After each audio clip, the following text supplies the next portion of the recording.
To be asked to write about Namgyal Rinpoche is not an easy task. It has been nearly 2 decades since his passing.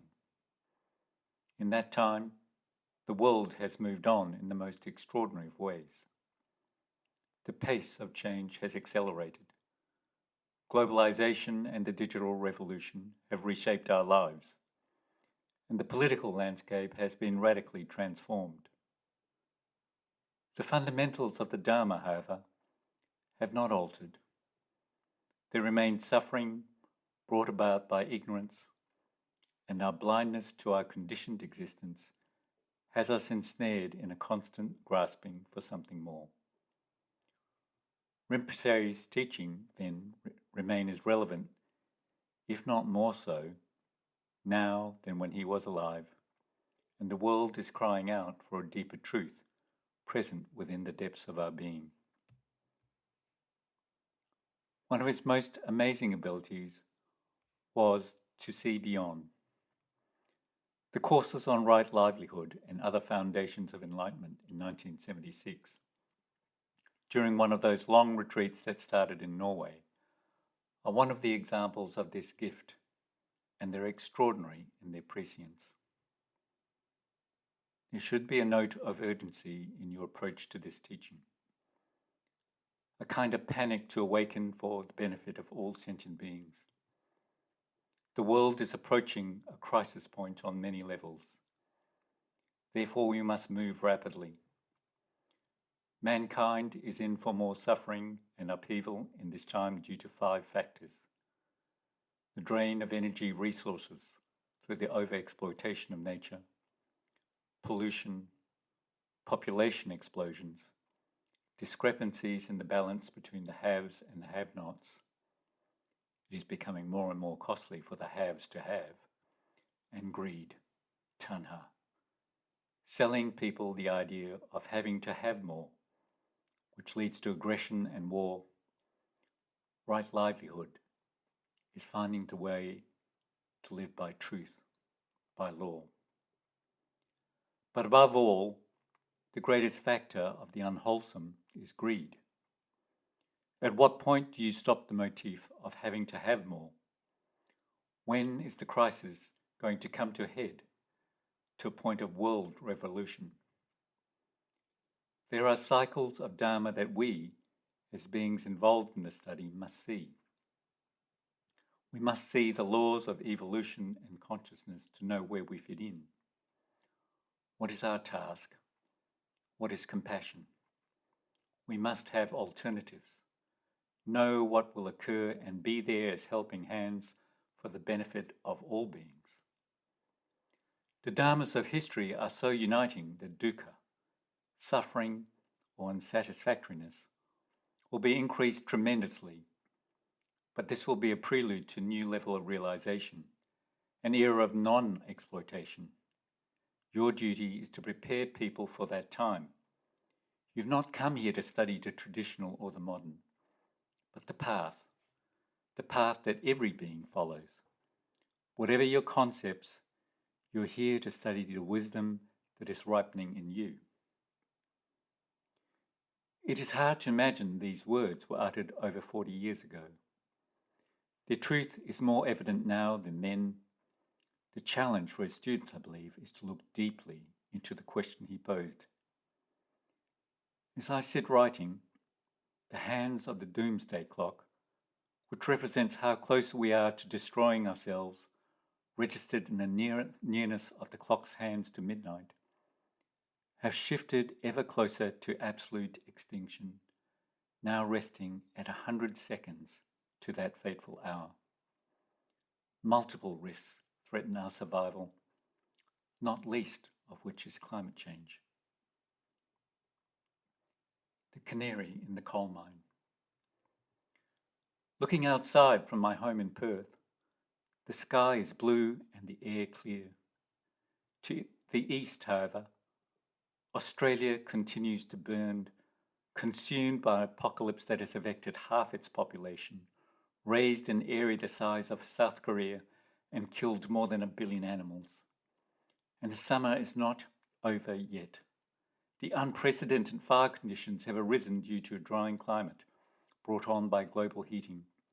We can expect more to come. Climate scientists view Australia as the canary in the coal mine. Our climate was always going to make us prone to a warming trend. Hotter, drier days in a hot, dry continent. A parched landscape, dry tinder waiting for a match.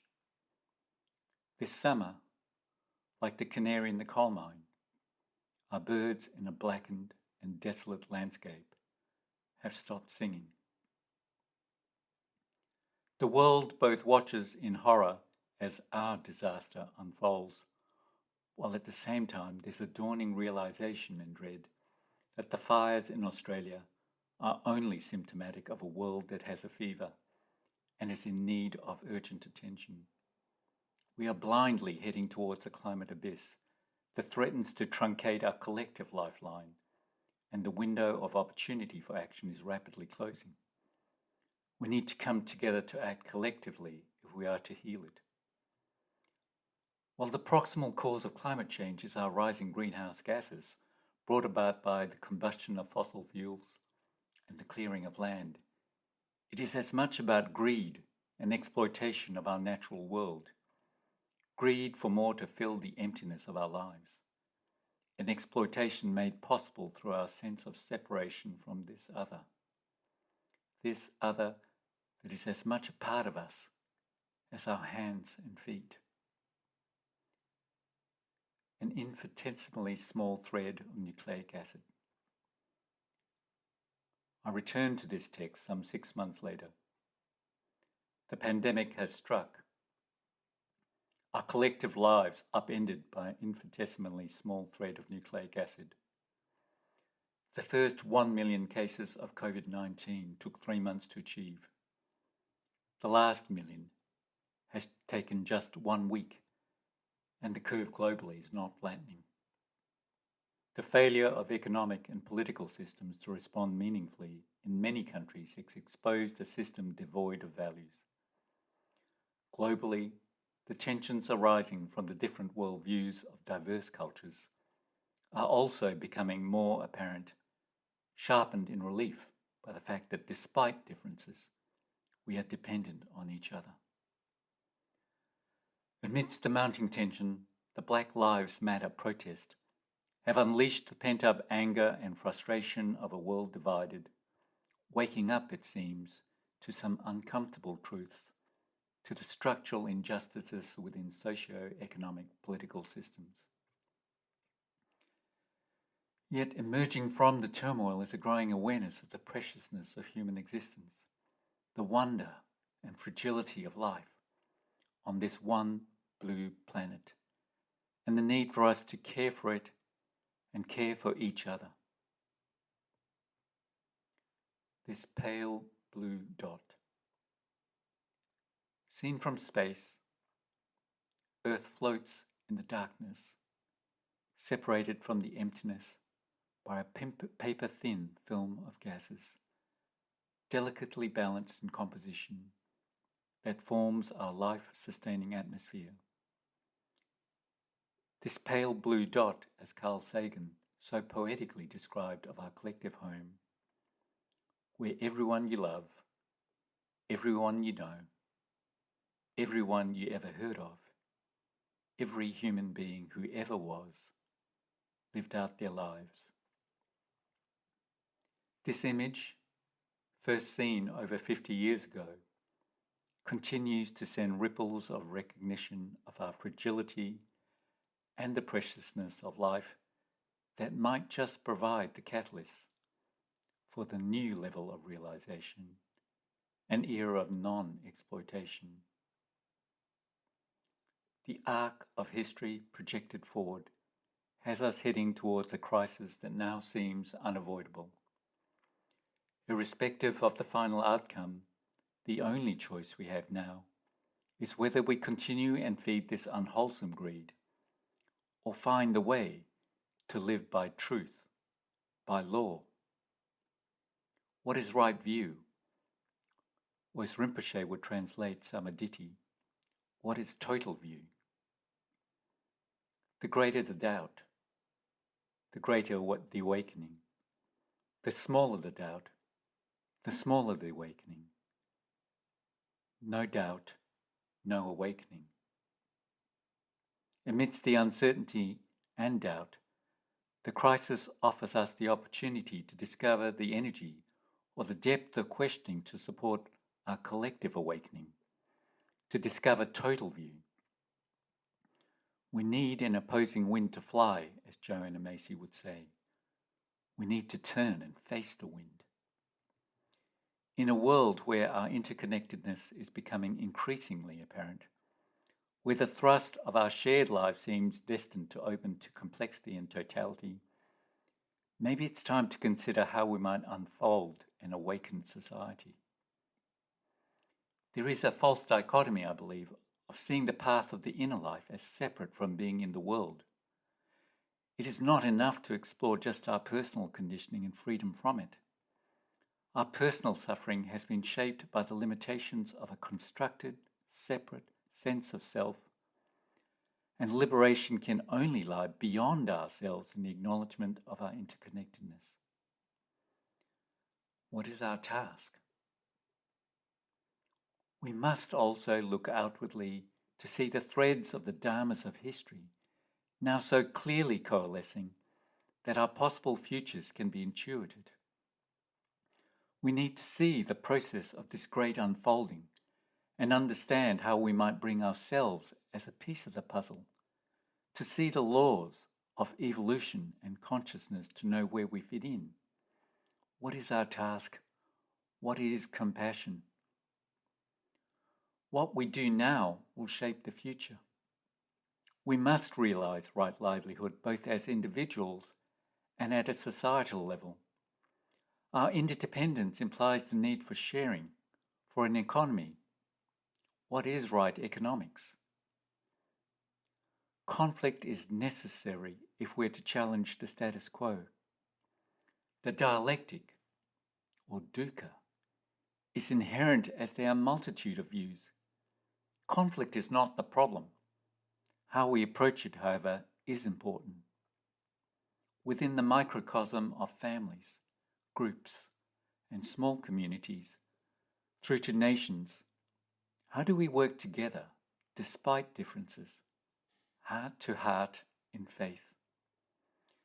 To walk the path must involve our walking together and engaging compassionately with differences we may find common ground.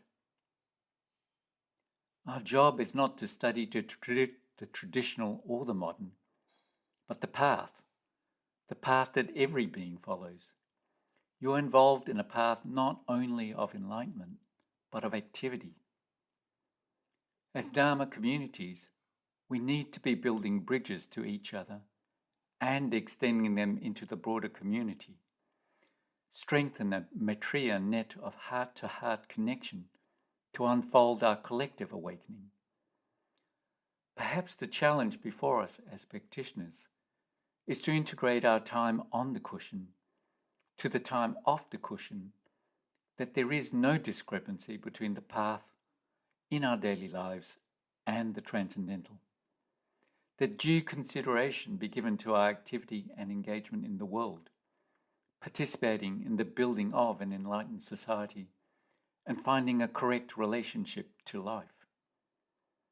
Maybe, if we walk the path with clear intent and an open heart, with a sufficient view of the transcendental, clashing and colliding with others as we must sometimes do, our ego sometimes battered, and our hearts sometimes tenderized, it may be possible that bit by bit, our hearts might open to allow more of life in.